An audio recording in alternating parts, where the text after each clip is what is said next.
Good morning, good afternoon, and good evening, whenever and wherever you're watching or listening. This is the Stochastic NHL DFS Strategy Show, and I am not your host, Josh Harris.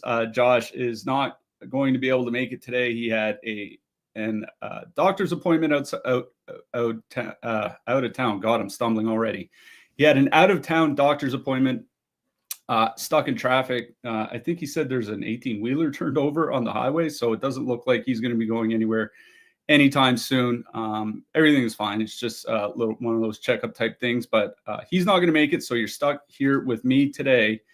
10 games on the board tonight. We had 5 games last night. Tampa Bay went into New York. I mean, Vasilevsky played a really good game, but Tampa Bay got out to a 3-0 lead in the first period, toppled the Rangers 5-1. I mean, the Rangers are still technically in the playoff race, but I think now they're 6 points back with 5 games left to go. It's going to take a pretty big run from them and I hate to say it, but a collapse from the Montreal Canadiens to get to the playoffs. So time is starting to run out for them. Braden Point, 2 goals, hit 41 for the season, 3 straight years with at least 40. Nikita Kucherov, for the time being, is now tied for the league lead in points. A pretty good game from the Rangers. The Jets, no Ehlers, no Velarde, no problem. Beat the Blues at home 3-1. Might be a second-round matchup in the playoffs. We'll see. Anaheim, I mean, no McDavid, no Draisaitl for the Oilers. Anaheim still won 3-2. Cutter Gauthier had a pair of goals. Gauthier's been pretty good in the second half. He got off to a pretty tough start. But he's really kind of turned things on over the last 30 games or so. Certainly looks like the player the Anaheim Ducks were hoping they'd get when they traded for him last year. But yesterday is yesterday. Today is today. We do have 10 games on the docket. One real key matchup. Second game we'll talk about is Detroit and Montreal. Obviously, Detroit is one of the teams chasing the Habs for the final playoff spot in the East. The Habs win tonight. Basically, it doesn't matter if it's a shootout, overtime, regulation, anything.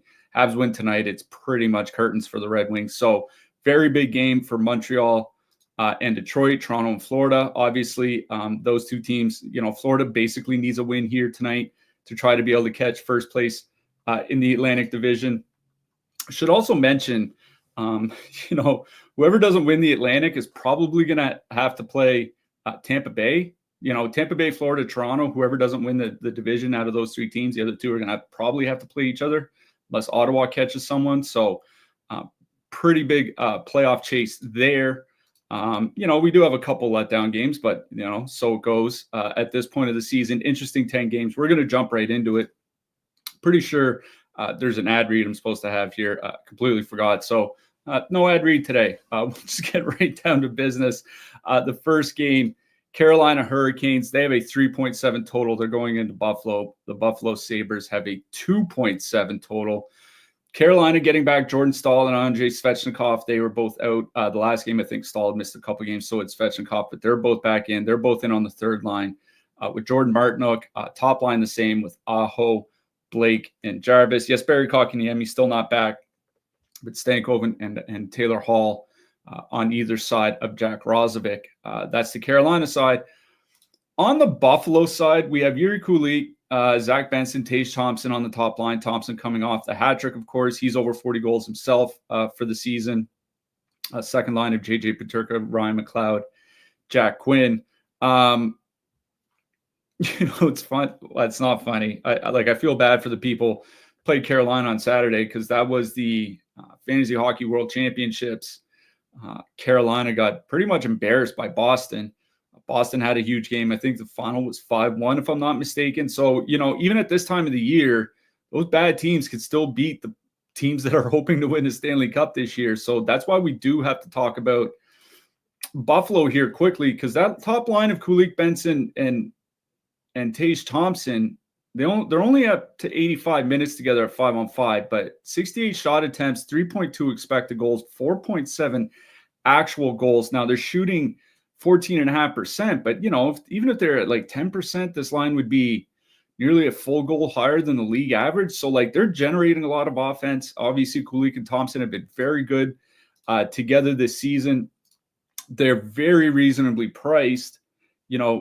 Thompson, Kulich, Benson, 15,500, 2.6% top two stack, 3% ownership. I don't think personally I'll be playing Buffalo here tonight. I do think this is one of those situations where if you're playing a lot of lineups, you should consider them. If Carolina does have a weakness, it certainly is their goaltending. Kochetkov is in net again tonight. His save percentage is dipped under 900 for the season. And, that's with Carolina having maybe the best penalty kill in the NHL. Like, if you're putting up a sub 900 save percentage, even in a season where shooting percentages are up, sub 900 save percentage when you have probably the best penalty kill in the league in front of you is not a good season. So he can be had. Thompson, Kulich, and Benson is under 16K. If I was playing a bunch of lineups, I'd probably be considering them in a single entry, despite what they did to Boston. I think I'm out here. On the Carolina side, though, I do think they have a couple playable lines on their end. Aho, Jarvis, and Blake, 19,400. 8% top two stack, 2.4% ownership. There's not a lot of ownership coming in on these guys. Carolina won despite laying that egg the other night. This line has generally been pretty good this season. They're up over 155 minutes of total ice time at 5-on-5 together, 79 shot attempts, 3.8 expected goals, 3.8 actual goals. They're all on the top power play unit, and the Buffalo PK is not good. Carolina's is great. Buffalo's is not. And the power play has been a lot better since they added Taylor Hall. Josh and I have been saying that for the last couple shows. It's not just that they're scoring more, they're also generating a lot more shots. And that's the important part, I think, is that, sometimes you'll see a team score a lot of goals on the power play. I'm thinking the Los Angeles Kings, not a lot, but they've been doing well over the last few weeks. But they're doing it shooting 25%, only putting up 50 shots per 60 minutes. Carolina's considerably higher than that. Their power play has been legitimately good. And the thing is like, this is a night where there is a ton of 20K and above lines. And there's a couple that I think are going to be very chalky, or 19K and above even. This one is not. And I'm not worried about any of the matchups coming back from Buffalo. As I said, their penalty kill is pretty bad. I think this is one of the lines that if you do want to avoid, we'll talk about Pittsburgh and Utah and those kinds of things a little bit later. If you do want to avoid the chalk, I think Carolina 1 is certainly one of the lines that you'd have to consider here tonight. The other one I would consider is Svechnikov, Martinook, Stahl. Now, I know Svechnikov has not had a good season.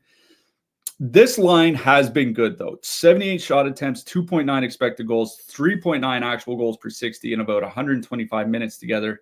They don't get a ton of ice time, but at 11,200, they're basically priced as a filler. I don't know if anybody's seen the Buffalo depth of late. The Buffalo depth is pretty horrific. Their second line is at 4.3 expected goals against per 60. Their third line is better, but not by much. That middle six from the Sabres is a horror show defensively. I think it lines up for a pretty good matchup for the Stahl, Martinook, Svechnikov line, which has been fairly dominant whenever they've been able to play together, even with Svechnikov having a down year. So I don't mind Carolina 3 if you're looking for a filler, but Carolina 1, easily my favorite lineup in this game. Mark asking, do I like the Sabres third line, Krebs, Tug, Zucker? Not in this matchup. The main reason is that why you would play Krebs, Tuck, and Zucker. I mean, Tuck is always fine as a one-off because he gets quite a bit of ice time. He can score, power play, penalty kill, even strength. He's on, with the empty net, those types of things. So that's why I think Tuck is almost always fine as a one-off, and he's never super expensive. As a stack, I think I'm out. Like I said, they've been kind of getting run over. Peyton Krebs is absolutely not a middle six center in the NHL. Certainly not on what wants to be a good team. And the reason that you would play them is because Zucker and Tuck are on the top power play unit. But this is probably the worst power play matchup in the league for any team facing Carolina. So I think, again, for me, it'd be Buffalo 1 or bust. But for me, it's the Carolina side that's way more interesting here. All right, next game. The big one for yours truly, the resident Montreal Canadiens fan, we have the Detroit Red Wings with a 2.8 total. They're going into Montreal. The Habs have a 3.1 total. Montreal said that Emil Heineman is going to be out tonight, and David Savard may or may not be in. The Heineman thing is interesting because they've been trying to find ways to make the second line work with Alex Newhook, Patrick Laine, and, we've had Kirby Dach there. Sometimes Nick Suzuki's gotten moved there when they've gone with 11 forwards. Emil Heineman's been there of late. Jake Evans has taken some, a game or two up there. Like, they're trying to find ways to make that second line work, and it's just not happening. Obviously Laine's been great on the power play. Newhook's actually been playing well, but just as a trio, they've been kind of getting run over. So just watch for warm-ups and see. Maybe Montreal goes 11-7, because if Savard is ready, they have all their defensemen. Maybe they go 11-7. If Montreal goes 11-7, that probably means a lot of ice time for the top line. So that's something to pay attention to when warm-ups roll around. Now, I'll start on the Detroit side, because there should be some interest for the Red Wings here. I know they're expensive. They're at $20,100, which is the sixth most expensive line on the board here tonight. One of 6 lines priced over $20K, one of 10 lines priced over $19K and above. So there are a lot of options there. This is a really good power play spot for the Red Wings. We know how good their power play has been since McClellan took over. Obviously, things have been declining a little bit over the last month, but that was just because they were scoring. They literally went on a 2-month stretch where they were scoring over a power play goal per game, which is absolutely obscene. They've still been pretty good since, like well above league average, just not like the historic 1984, Edmonton Oilers power play type stuff. The Montreal penalty kill has just not been good. It was one of those things as a fan I was worried about, because you could tell the underlying numbers weren't very good, but they're being held up by very strong goaltending. On the penalty kill, that eventually the goaltending is going to crumble when they're facing so many good quality shots against, and that's kind of what's happened over the last few weeks. And that Detroit top line is perfectly correlated. Now, Detroit 1 has been horrific offensively at 5-on-5. DeBrincat, Kane, Larkin, not a lot of ice time together. 65 minutes since McClellan was hired. 52 shot attempts, 2.4 expected goals, 1.8 actual goals per 60. This is just not a good 5-on-5 line, but it is a tremendous power play matchup. This is one of those spots where they could go 2 for 3 on the power play, get an empty netter, and they're one of the better lines on the night. I think I would still rather play Carolina. They're a little bit cheaper. They've actually been a good 5-on-5 line with a good power play in as good of a power play spot. So for that reason, I'm kind of out on Detroit 1. But I do think, obviously, if you're playing a bunch of lineups, you have to consider them. But for me, I'd rather go play Carolina 1. They're both perfectly correlated. Carolina 1 is cheaper. Like I said, they've been considerably better offensively at 5-on-5 than Detroit has. And the power play has been really good. So it is what it is. Detroit 2, I think, is a little bit more interesting here. Obviously, you still get Lucas Raymond on the top power play. Raymond, Kasper, and Elmer Soderblom is expected to be that line. The Montreal depth, I was just talking about Laine and Newhook. The depth has not been good. Another reason they moved Heineman up to the second line for a handful of games was that the fourth line was getting caved in as well. Like the Evans, Armia, Heineman line was getting caved in, so they moved Heineman up. The Dvorak, Anderson, and Gallagher, they've been up and down. They've been, they've certainly had some very, very good games. They're also still not that great defensively. Like Kasper and Raymond, they have 70 minutes together without Dylan Larkin, 58 shot attempts, 3.8 expected goals. Like, they've been pretty good. So at 13,900, my problem is that they're not quite a filler. Like, if this line was like 12.5, I think I would have a lot more interest. But at 13.9, like, you're not playing them with your Toronto and your Colorado and your stuff like that. At that point, you kind of have to play them with another mid-price line and go play an expensive defenseman. So I think they're just kind of priced in an awkward spot. But generally speaking, compared to the alternatives, I'd rather play Detroit 2 than Detroit 1 here. But Montreal 1 is my favorite line in this game. I hate to sound like a homer, but we can only say it so often. This top line has been really good basically since like American Thanksgiving, as has, the team hasn't been really good, but they've been good. the top line's been great since the Four Nations Cup. And I thought maybe they might have been sliding a little bit of late, but their last 15 games, 75 shot attempts, 3.5 expected goals, 4.5 actual goals per 60 at 5-on-5. And if they do go 11-7 tonight, leaving Heineman out and just dressing 11 forwards, Suzuki's going to play 21, 22 minutes, and Caulfield and Slafkovsky are going to play 19 plus. So they have a pretty good matchup against Detroit's top line. Montreal's penalty kill is not good. Detroit's is probably worse. Now, the Habs power play isn't as good, but the Detroit penalty kill is legitimately worse than Montreal's. And that Montreal top line has just been much, much better offensively at 5-on-5. So I think it's pretty easily Montreal 1 is my favorite line in this game. If you want a one-off like Patrick Laine, you want to, cheap stack Gallagher, Dvorak, Anderson, something like that, I think that's fine. But for me, I think it's Montreal 1 or bust in this game. I just really don't have a whole lot of interest in stacking Detroit because, like I said, I'd rather go play Carolina, and there's a couple other expensive lines I'd rather go play. As for the second line, they're just not priced as a filler. They're priced basically as a mid-price stack. So in that situation, like I think if I do play Detroit here tonight, I think I would prefer just a straight-up power play stack to 4 forwards than I would be to stack any of the even strength lines. All right, let's move along. Battle of the Atlantic Division, another battle of the Atlantic Division. Toronto, 2.6 total. They're going to Florida. Florida has a 2.9 total. Florida getting a bunch of reinforcements back.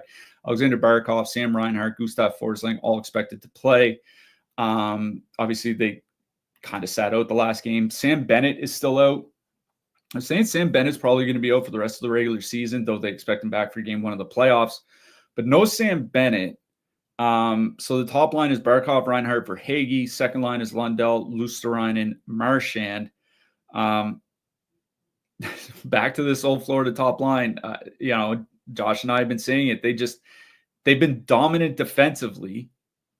Verhaeghe, Barkov, and Reinhart, 380 minutes together, 46 shot attempts against, 2 expected goals against, 1.6 actual goals against per 60. This has been a dominant defensive line. Offensively, they've scored 2 goals per 60. It's just terrible. Now, it's because they're shooting 6%. But, at 380 minutes with a week, 9 days, 10 days left in the regular season, there's not a whole lot of time for the positive regression to kick in. I don't know. Like, it is a good matchup just because, Toronto's not great defensively. Penalty kill is still pretty bad. Florida won. Like, they've been dominating well. They're not coming in with a lot of ownership, 2.5% ownership against a 10.6% top 2 stack. Going to be honest, I think this is just another case where I'd rather go play Carolina. Like, at least Carolina scored. You know what I mean? Like, this line hasn't done anything all year. If you want a one-off Sam Reinhart or something like that, I think that's okay.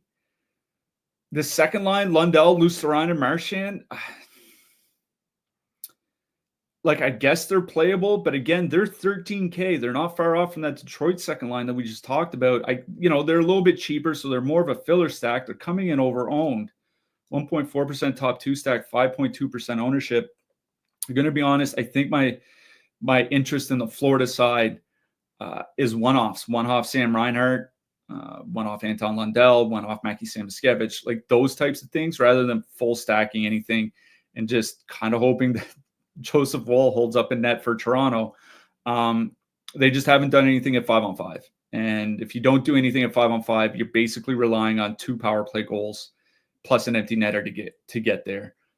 It's just a lot to ask for a line of 20,500, and considering the other lines we have on the board, I think it's a pass for me from Florida. On the Toronto side, Matthews, Marner, Nyes, Tavares, Nylander, McMahon. We're not terribly surprised by those line combinations.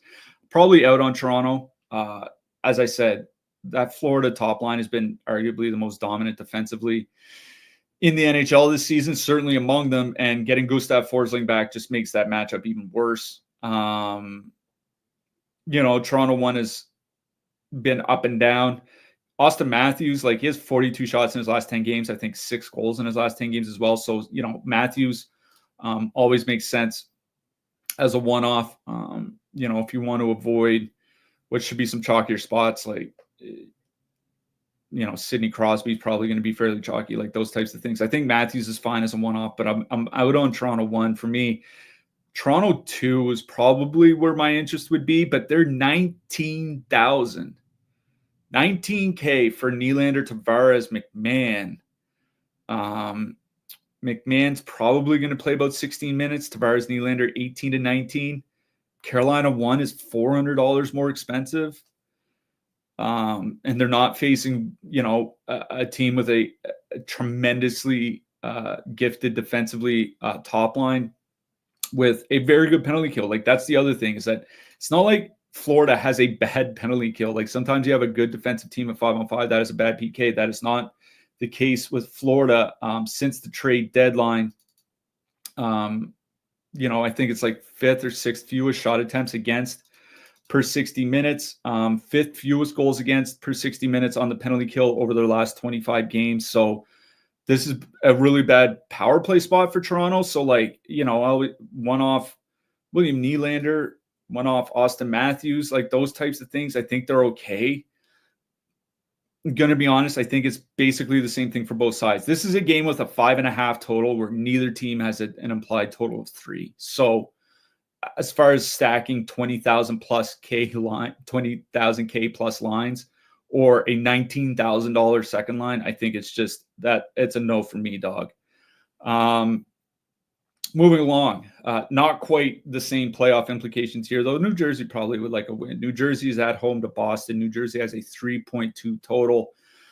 The Devils, still obviously without Hughes and Hamilton and Siegenthaler, like they still have their injuries. Boston is in town. Boston has a 2.2 total.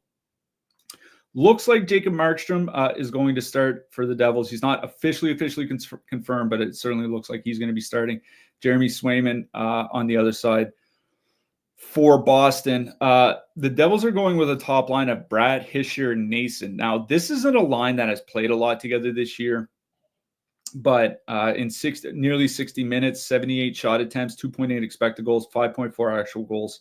Actual goals is high because they're shooting 15%, but it's one of those cases where even if they're shooting 10%, they'd be like 50% higher than the league average by goal scoring. Like, they've been generating a lot of offense.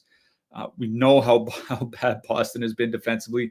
I think since the trade deadline, it's the second most goals against in the league. That game against Carolina aside, this team has typically been getting the net filled on a regular basis. That New Jersey top line, now you just have Hischier and Bratt on the top power play unit, but they're also only 19,100. It's expensive, but it's not like 21K or 20K and above that we've been looking at earlier, and only 6.3% ownership. I think you do have to consider New Jersey here. Now, the question is whether you'd want to leave Nason in the stack or take him out, go with a 2-man, take him out, put in Timo Meier, something like that. I think I would leave him in just because the Boston penalty kill has been surprisingly good, despite all the players that they've been missing. 6 goals against per 60 since the trade deadline at 4-on-5. That's better than league average. If you go back over their last 25 games, 4th fewest goals against per 60. So this is a team that's been generally good on the penalty kill, and they've stopped taking penalties. They're at 2.1 times shorthanded per game since the trade deadline. The league average in that time is around 2.6. I think they're tied for the 4th fewest. If you go back over their last 25 games, they're tied for the 8th fewest. So they're not taking a ton of penalties. So I'm not super worried about power play correlation. And again, the Boston penalty kills generally been fine anyway. So I think it's a 5-on-5 matchup that interests me.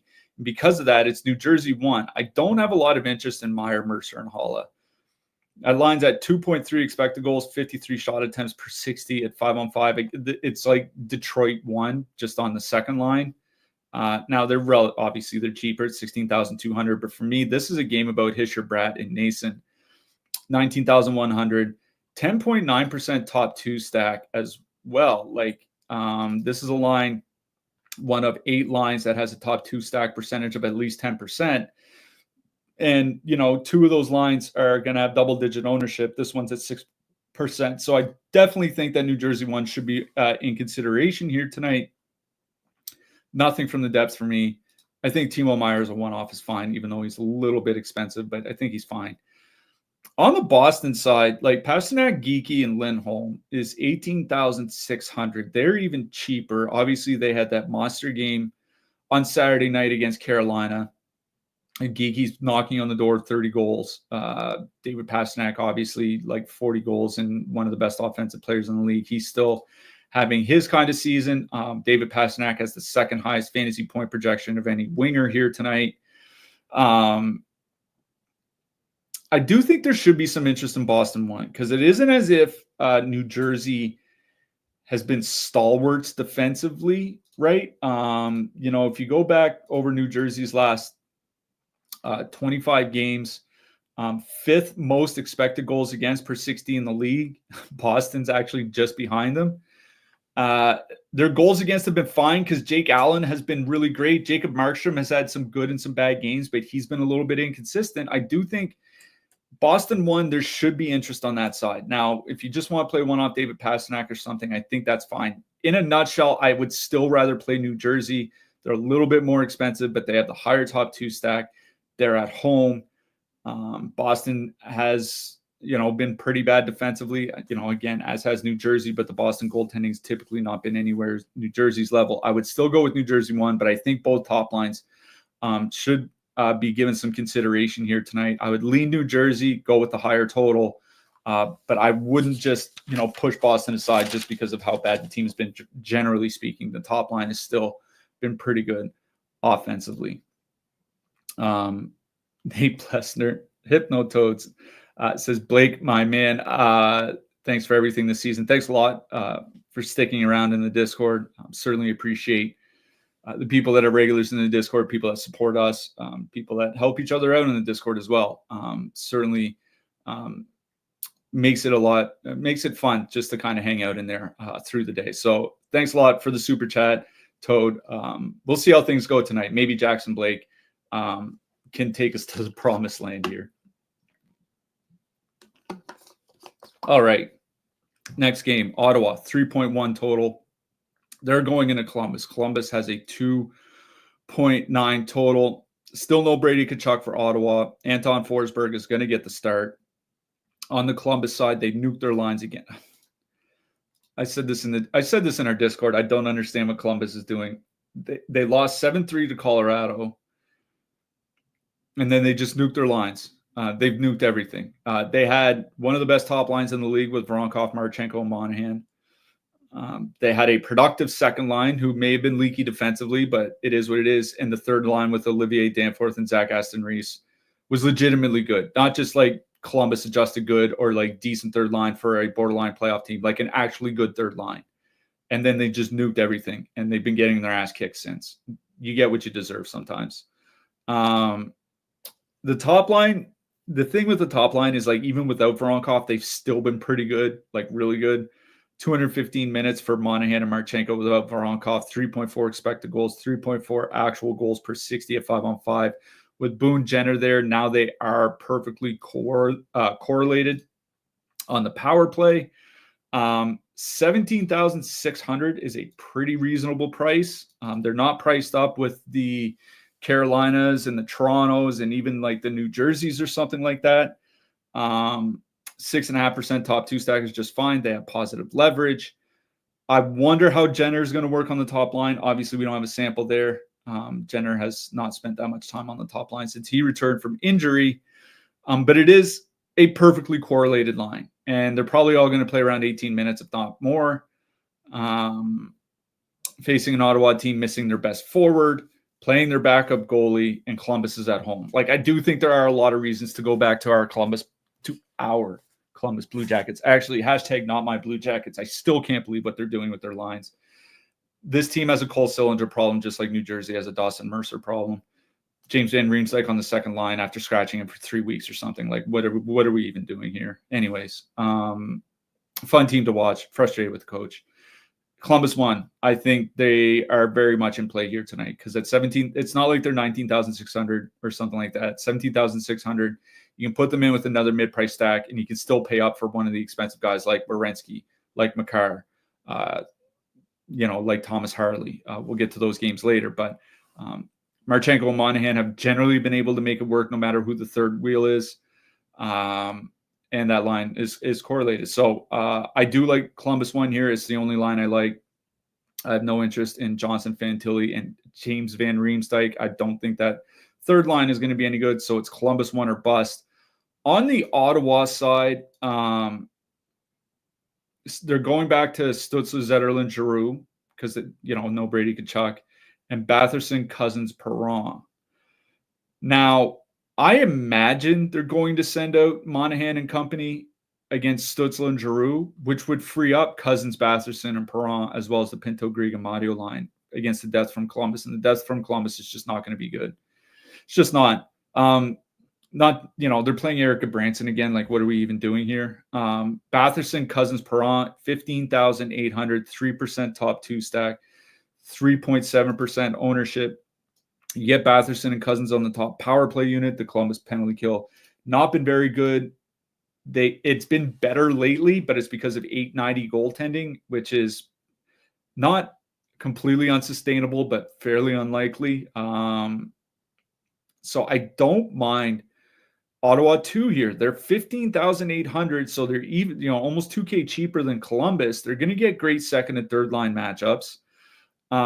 They might not get a ton of ice time, but they're not priced like they're going to get a ton of ice time. And they've been good. 145 minutes together, 2.6 expected goals, 3.8 actual goals. Now shooting 12%, which may be a bit high for an Ottawa line because Ottawa's had trouble scoring at 5-on-5 this year, generally speaking. Cousins also hasn't been there all season. Maybe he's generally been a fine playmaker. That's kind of what he was back in Buffalo. Maybe they're kind of finding another gear. And Cousins is averaging over 2 shots per game in a Senators uniform. Batherson has been very good this season. If you want just two-man those two and leave Perron off, I think that's fine. I do like Ottawa too here. I think they're going to get really good 5-on-5 matchups. I think they're in a good power play matchup. And they're fairly cheap. So I think this is one of those sub 16K lines that I'd really be considering. Like, this is a team this is an Ottawa team missing their best player, and they still have a 3.1 total. So I think that should kind of give us a little indication of some goals here for the Sens tonight. So I like Batherson, Cousins, and Perron. Other than that, pretty much out on the Sens. So it's Ottawa 2, Columbus 1 for me in this game. Moving along, Chicago, Pittsburgh. Chicago has a 2.7 total. Man alive. Pittsburgh has a 3.7 total. I mentioned this in our Discord right before we came on the air. I was like, this scene seems familiar. That's because 2 years ago, second to last game of the season, a Chicago team that was trying to lose as many games as possible because they wanted to draft Connor Bedard for first overall, went into Pittsburgh and beat Pittsburgh 5-2, and that basically ended Pittsburgh's playoff chances. I'm not saying that the same thing is going to happen here tonight, but it's just worth remembering that no matter how bad a team is, and this Chicago team, even the 2025 edition, is very bad. No matter how bad a team is, this Blackhawks team is still going to win 22, 23 games, like over a quarter of their games this season. All that said, I don't have a tremendous amount of interest in Chicago. I think if anything for me, it would be Bedard, Donato, and Mikheyev, but good Lord, $18,000. That is a lot of salary for a top line that is not, they've scored, but they've also done it shooting 16%. This is not a case where if they're shooting 10%, they'd be fine offensively. They wouldn't. They'd be a little bit above league average. I'm not paying $18K for a Chicago top line. I do not care what the matchup is. So I'm out on the only line that I would really have interest in. You want a one-off like Nazar or Bertuzzi or Teravainen or something like that. Like I go ahead. 18K is absolutely preposterous. The Boston top line that we just talked about that has David Pastrnak on it is only $600 more expensive. $1,100 more for the New Jersey top line, $1,200 for Montreal. Like there's just no need. So out on Chicago. Pittsburgh, this is where things get a little bit tough because obviously Chicago struggling would be an understatement. Since the trade deadline, the Chicago Blackhawks dead last in the NHL. Since February 1st, the Chicago Blackhawks are dead last in the NHL in goals against per 60 minutes at 5-on-5 at all strengths. Since the trade deadline, third worst. Only Columbus and Boston are lower. This is a horrific team. Pittsburgh does have a 3.7 total. Here's the problem. That Pittsburgh top line with Rutger McGroarty is 21,300.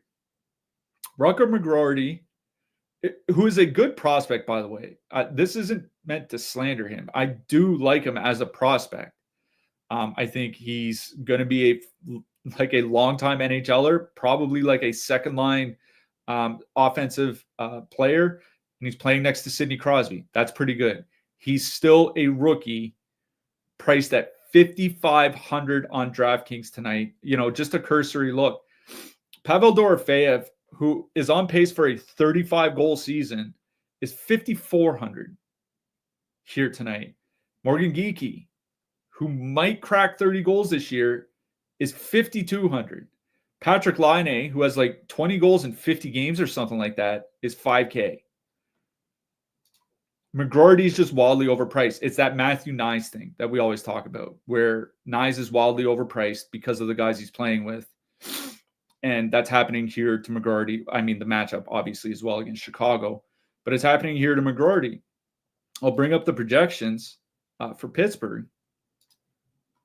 6.71 fantasy points projected by Stokastic for McGroarty here tonight. 1.22 DK fantasy points per $1,000. It's horrific. So it's a good matchup.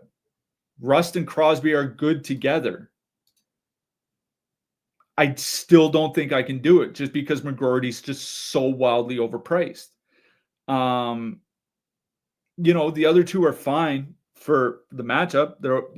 They have good value. McGroarty is horrific, like literally one of the worst on the slate. Like he could honestly have like an assist with 3 shots here tonight, and it's a bad play. He could score a goal here tonight, and it's a bad play unless the other two absolutely go insane. So I'd rather play Pittsburgh 2 than Pittsburgh 1, or Pittsburgh 1, than Pittsburgh 2. That's what I'll say. Because that Pittsburgh second line is coming in with 20% projected ownership, and I am not playing a Pittsburgh second line at 20% ownership on a 10-game slate. That's just something I'm not doing. So if I play anything from the Penguins, if I think the Penguins are really just going to hammer down on Chicago and win like 5-1 or 6-1 here tonight, I'm playing Pittsburgh 1. Now, I think one thing you can do is take out McGroarty and put in Koivunen. He's 3K flat, and he's also on the top power play unit. You save $2,500 on that line.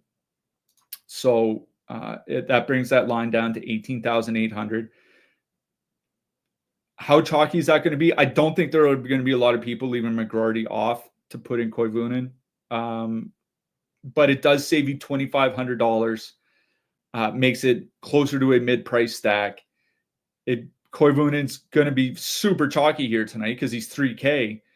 But I think I'd rather play a chalky player at 3K than a less chalky player who is a terrible value at 5,500. That's just the way I look at it. Like he's half the price, almost half the price. So I think I would go Crosby, Rust, Koivunen. They're all on the power play. It's not a great power play matchup, but at 3K, you can't really complain. At that point, an assist in 3 shots is a great game.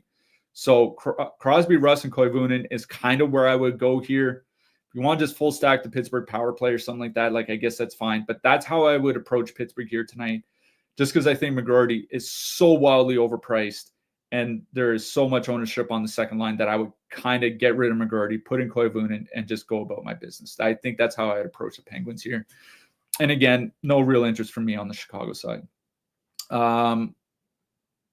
Cliffy, would you eat the chalk and Koivunen as a one-off? Yeah, I think as a one-off, it's fine. He'll probably be like 15, 20%. I'll bring up the ownership projection here real quick. 22.8% on Koivunen here tonight. That generally means like in single entry, you probably should expect above 25%. So there is going to be a lot of chalk. But if it helps, like if you want to play like Colorado plus Makar or something like that, and you need like those 3K and under guys, I don't think I would get too picky about who I would go with. Like a guy on a second line facing the Chicago at home against the Chicago Blackhawks while getting top power play minutes. Like other than that, you're just throwing darts. At least this guy is a legit prospect getting legit minutes in a legit spot on a legit power play. Like I would just kind of choke the chalk there. So that's how I'd approach him as a one-off. All right, moving on. New York Islanders, they have a 2.9 total. They're going into Nashville. The Nashville Predators have a 2.7 total. Looks like Jonathan Marchessault is going to be back for the Preds. He's going to come in on, I guess it would be the third line with Vrana and Svechkov. I imagine that's going to be a pretty bad line. They're going Bunting, O'Reilly, Evangelista, Forsberg, Stamkos, Zachary Lheureux, and Marchessault is going to take Evangelista spot on the top power play unit, so that kind of sucks, but it is what it is. Not like if you're stacking Nashville for the power play anyway. The Nashville power play has just been bad since Yossi went down. It was the one thing Nashville have been good at all year. It's been bad since Yossi went down. It's been bad with Nick Blankenberg. Doesn't matter. So if you're stacking Nashville tonight, you're stacking Nashville because of how they're doing at 5-on-5. Stamkos and Forsberg are up to nearly 115 minutes together since the Four Nations break. 54 shot attempts, 2.5 expected goals, 1.6 actual goals per 60 at 5-on-5. Stamkos is not having a good year. All his values come from the power play. The power play's been bad. I'm out on the Stamkos, Forsberg line. O'Reilly, Bunting, Evangelista is honestly a little bit more interesting to me. O'Reilly has actually been able to score. His line has been able to score at a higher rate than Stamkos and Forsberg at 5-on-5. Evangelista losing top power play minutes kind of sucks. But they're also not that expensive.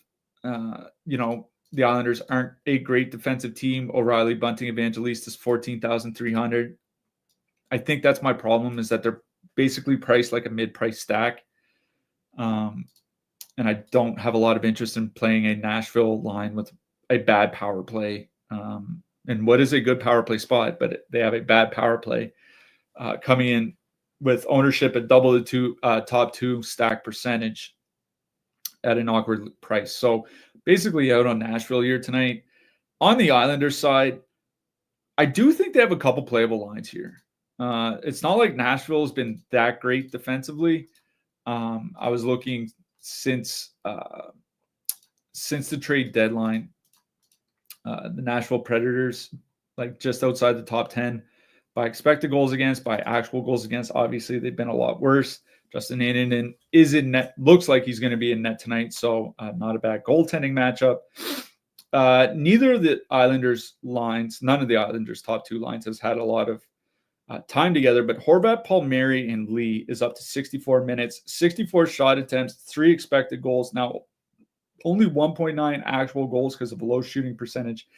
Anders Lee lines typically have low shooting percentages, but at 17,800, I do think you have to consider them just because they have been fairly good at 5-on-5 and they have a reasonable price. But the fact that they're a little bit more expensive than Columbus is coming in with less ownership. And Columbus, we know how good Monahan and Marchenko have actually been at 5-on-5, and the power play's been fine. Like, I think I'd just rather play Columbus is kind of my problem here. So I think I'm out on Islanders 1. So maybe Islanders 2, like a two-man of like Siplikov and Pajot or something like that. That's basically my only interest in this game. So I think for me, the only thing I really have any interest in is like a Siplikov, like Pajot, like 2-man. You want to just stack Siplikov, Pajot, and Holmstrom as a 3-man line. I think that's okay. Basically my only interest in this game. We can just move along. Koivunen or Martinook lines, asked Mark. I'd rather just play them. I'd rather play the Martinook line. I'm not playing like the Martinook line at 4% or Pittsburgh 2 at 20+%. It's the Martinook stall, Svechnikov line, and I don't really have to think twice about it. Next game, Vancouver 2.4 total. They're going into Dallas. The Dallas Stars have a 3.2 total. Looks like Casey DeSmith is going to get the start for Dallas here. Thatcher Demko going for the Canucks. Now, funny thing is like you can make an argument Casey DeSmith is having a better season than Jake Ottinger. Obviously, Jake Ottinger has been the starter. Casey DeSmith has been arguably one of the best backups in the NHL this season. So I don't think things necessarily get a whole lot better for Vancouver. Dallas going Robertson, Hintz, Rantanen, Granlund, Duchesne, Marchment. Same as it always is with Dallas. This Dallas top line is $21,000. This Dallas top line is averaging at the low end 17.5, some games up to like 19.5 minutes. They're just not getting a lot of ice time. This is also a terrible power play matchup for Dallas. If there's anything that Vancouver has, it's a good penalty kill and has for a while. If you go just back to the trade deadline, which was over a month ago now, Vancouver Canucks, third fewest shot attempts against per 60 minutes, fourth fewest goals against per 60 minutes on the PK. If you go all the way back to February 1st, fourth fewest shot attempts against per 60 minutes, fewest goals against per 60 minutes on the penalty kill. The Vancouver penalty kill has been very, very, very good. So this is a terrible power play matchup for Dallas. So you're asking me to play a line that's $21,000 that might play 18 minutes in a terrible power play matchup. It's just an easy pass for me. Like, just absolutely not. If you're playing a ton of lineups, even if you're 20 maxing, if you're 5 maxing, maybe you might want to consider them, but single entry, like, I just don't think that they're worth it at that price. Like, once they get under 20K, then I'll start looking in their direction. But in what might be the worst power play spot on the board or in the NHL period, I'm just out on Dallas. Their top line anyway. The second line is a little more interesting just because they're 16K. Duchesne, Granlund, Marchment, $16,000. Since the trade deadline, they're at 60 shot attempts, 3.6 goals per 60 minutes. They get less ice time. That's also priced in. Again, it's basically going to be the same thing every time until Dallas, until the top line price finally comes down. Dallas second line for me. But at 16K, I'd probably just rather pay the extra 1,400 or whatever it is and go play Columbus.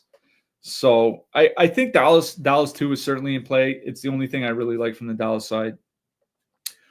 On the Vancouver side, Suter and Brock Besser have been able to generate fairly well offensively. I keep talking about this, but Dallas has been getting bailed out by their goaltending. Since the trade deadline, the Dallas Stars are dead last. I mean, dead last in the NHL by shots against per minute. Like, worse than Anaheim, worse than Boston, worse than Pittsburgh. By expected goals against, they're second last. The only team worse is Boston. What is saving them is that they've had the second best save percentage in the league. So again, Casey DeSmith has been one of the better backups, but if he has an off night and Dallas plays as they have been, this is a sneaky spot here for the Canucks. Suter, Besser, and Hoglander are 15,500. Only 1% top 2 stack, no ownership, 0.6%. Now, they're priced closer to a mid-price line than a filler. They also get ice time, right? Suter's probably going to be around 21 minutes, as he has been of late since Pettersson got injured. Brock Besser around 19. Hoglander will be less than that, but Suter and Besser especially are going to hover in that 19 to 21 minute range. Dallas has not been good defensively. Like I said, they've been needing to get bailed out by their goaltending. I don't mind Vancouver 1 here. If you want to pair them with a mid-price stack that's a little bit more expensive, like you want to go play them with a Columbus, or we'll get to Vegas in a second. There's an Ottawa too, and then that allows you to get to Makar or Werenski or something like that. If you really want to play one of those top defensemen here tonight, I think Vancouver 1 is one of the lines I would be considering. But that's it for me. So I think I'd honestly go Vancouver 1, then Dallas 2, and then that's it for me from that game. All right. Seattle Kraken, oh boy, 2.6 total. They're going into Utah. Utah has a 3.8 total. Of note here, when I started going through the game this morning, Seattle was at 2.5 as an implied total. Now they're at 2.6. Utah is at 3.5. Now they're at 3.8. This goal total has gone up almost a half goal since this morning. Utah has the biggest total on the board at 3.8. Joey Decord went last night for the Kraken in their win against Los Angeles. So it'll be Philip Grubauer tonight, almost certainly. And I wrote about it in my newsletter this morning. I was writing about Dustin Wolf and Dan Vladar. But Wolf and Vladar had the 4th biggest gap in goals saved above expected between starter and backup goalie in the league. They had the 4th biggest gap. The biggest gap, and it wasn't particularly close, was Decord and Grubauer. Grubauer's been, Decord's definitely had some tough games here in the second half, like at least, since the Four Nations break. He had a really good game last night. Grubauer's just been terrible basically all season. I think that's why you're seeing Utah with a 3.8 total. Now, Utah is going with Cooley, Genther, Clayton Keller as the top line. Hayton, Schmaltz. Now, Michael Carcone was on the second line in practice yesterday. They have been rotating guys in and out of that second line spot. Carcone, Michelli was there earlier this season. We have seen Lawson Krause there. Alex Kerfoot was there a couple months ago. It's Yamamoto now. At the least, it's going to be Schmaltz, Hayton, X, and Hayton has been moved to, back to the top power play unit. So there's Genther and Keller from the top line on one power play, Schmaltz and Hayton on the second line on also on the top power play. So you get 2 guys on the top power play unit from each line. Seattle penalty kill. It's one of those things where the Seattle penalty kill has been getting better over the last 6 weeks, and it's still below average. So they had a long ways to go to even get to average. So it's a pretty good power play spot for Utah. Keller, Genther, and Cooley, 64 shot attempts, 2.8 expected goals, 2.9 actual goals per 60 at 5-on-5 this season. 17,800, coming in with a ton of ownership, 19.3%. I think you can take out Cooley and put in Hayden, make it more of a power play stack. I think you just full on power play stack Utah here. Go Keller, Genther, Hayden, Schmaltz, add in Sergachev. You're on your way. The power play was really good with Hayden. It's probably why they moved him back there. It's a fine power play spot for Utah, and especially where Seattle's been taking a lot more penalties. This is not a team that's been typically taking a lot of penalties, but since the trade deadline, 7th most time shorthanded per game in the NHL, basically league average over the last 2 months, 2.5 months.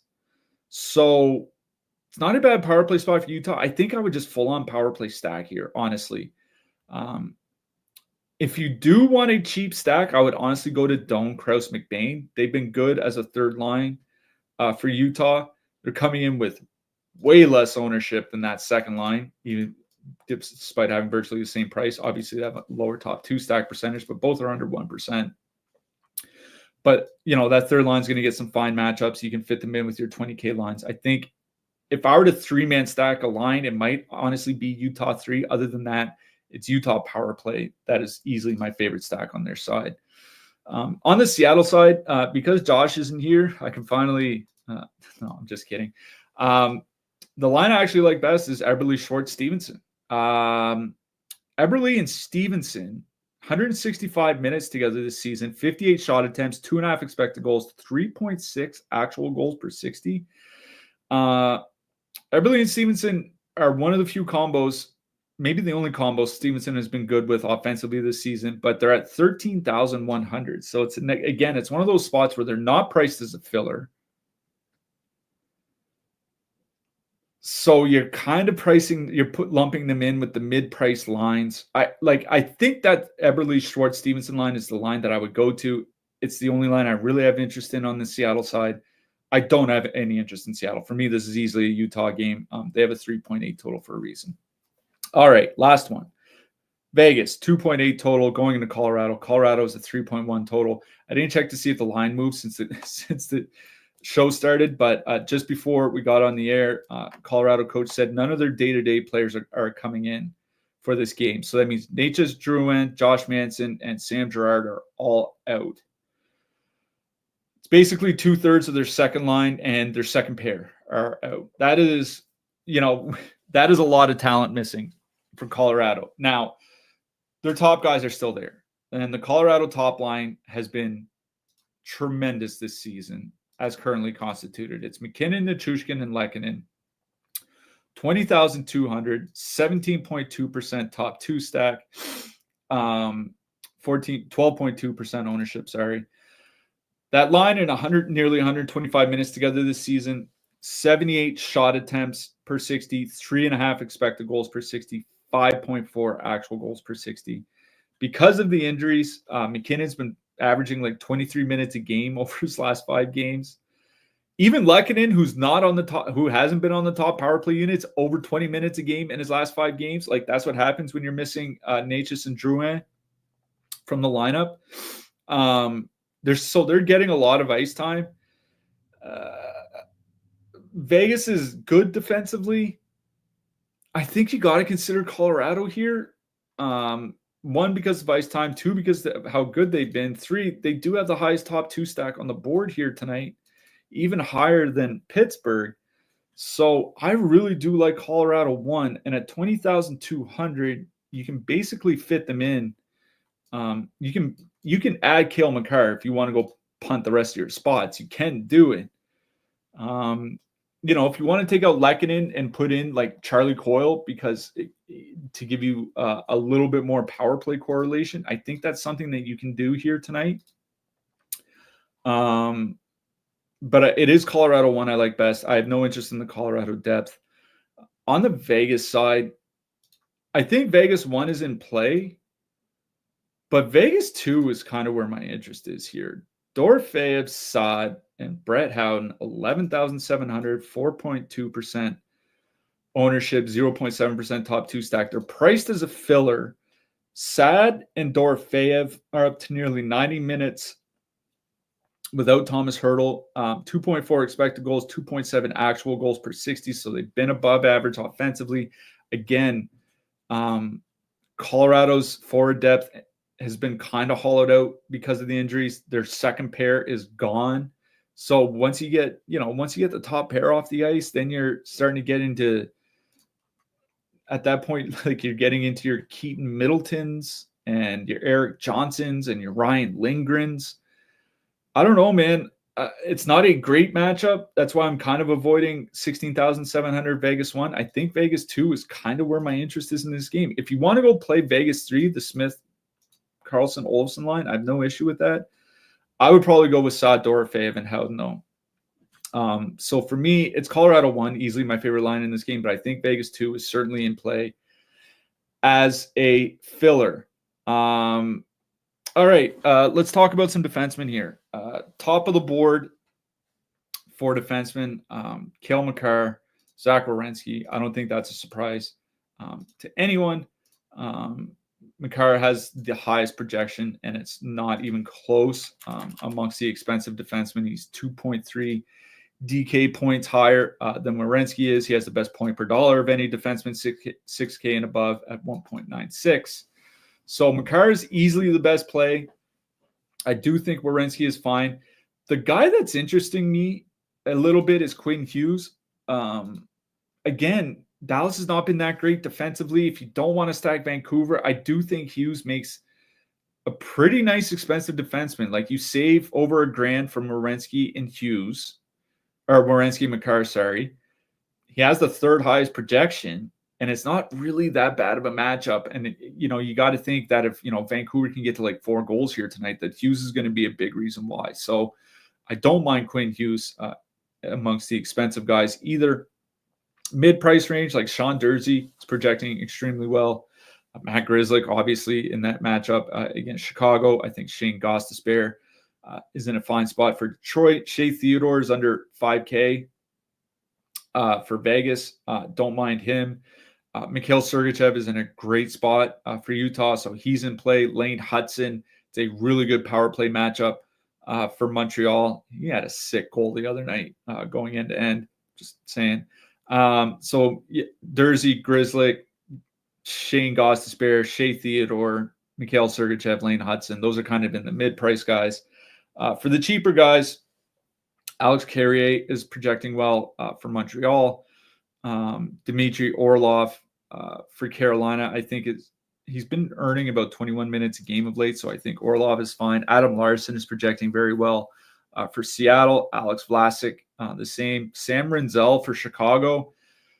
Not that I really have a ton of interest in the Blackhawks here tonight, but it's mainly because of price, and Rinzel is 3,600, and he's running the top power play for the Blackhawks. So I don't mind Rinzel either. Adam Pelech, I think, is also in play. He's projecting reasonably well for the Islanders. For the cheap defenseman, there's not a lot, honestly.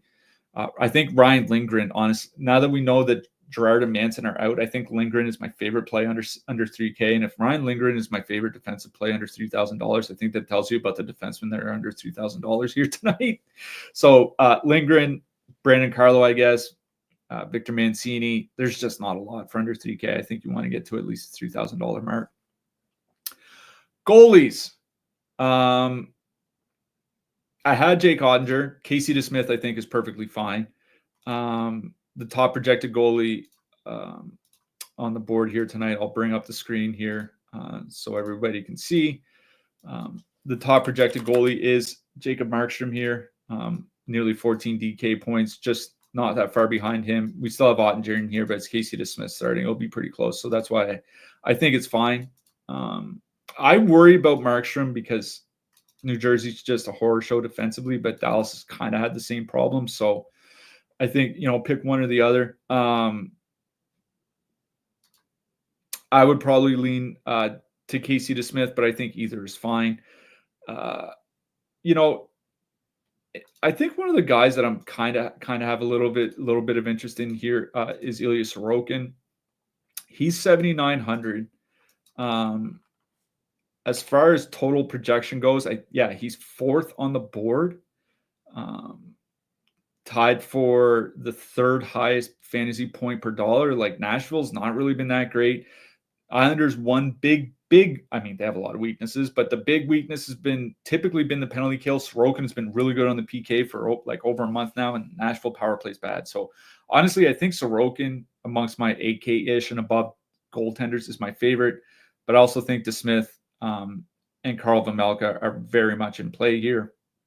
For the cheaper goalies, Joseph Woll, I think, is in play for Toronto. Again, Florida, their top line has had trouble scoring. They have no Sam Bennett or Matt Tkachuk or Aaron Ekblad. Maybe it's a 3-1 game for the Leafs. We'll see what happens. If you need to go all the way down, I think Jeremy Swayman makes sense from Boston. He's 6,900 here tonight going into New Jersey. So if you need a punt, I think he's fine. We don't have, maybe something happened while we were on. We don't have a starting goalie for Vegas yet. If you really want to ride the Lightning, I think Aiden Hill is okay. But I think for me, like if I were to go to about the $7,600 mark, hold on, let me bring that up here. We still have Stolarz. I would probably go with Joseph Woll.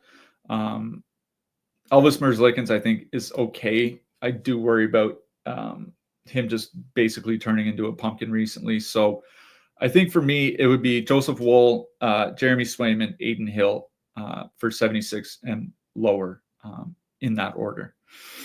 All right. We got through all the games. Not sure if we're going to be back tomorrow.